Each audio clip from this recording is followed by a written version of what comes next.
搬嚟日本之後諗住即刻就開到銀行啦，點知我齊晒文件，職員都係叫我走喎。啱啱嚟日本嘅話呢，淨係可以開郵局銀行嘅啫，仲要係最近屋企或者最近公司嗰間，所以咪第一時間衝咗去距離屋企900米嗰間咯。點知佢一見到我住民票上面嘅地址就拒絕咗我咯，佢話要去系統指定嘅另一間喎。於是我咪打開個地圖用手度俾佢睇，其實兩間郵局嘅距離係一樣近嘅喎。講得通都冇用啦，佢哋都係叫我走，呢度淨係睇規矩嘅啫。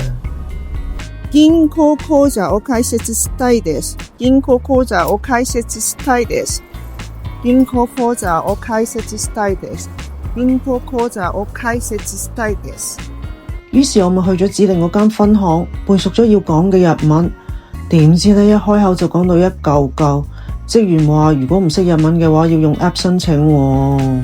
我又唔係要移民火星，使唔使咁難啊？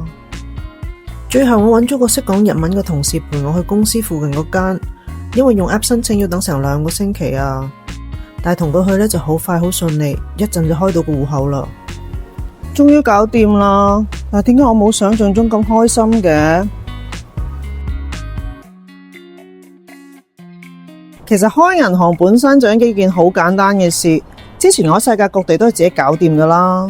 我早就知道嚟日本係要從頭嚟過，但係直至我去咗郵局3次先開到銀行戶口，我先終於明白乜嘢係由零開始。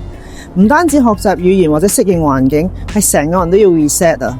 因為一個地方嘅經驗未必可以解決另一個地方嘅問題，我必須要放低舊嘅思維，接受呢度新嘅邏輯，先至可以喺日本重新建立我嘅人生。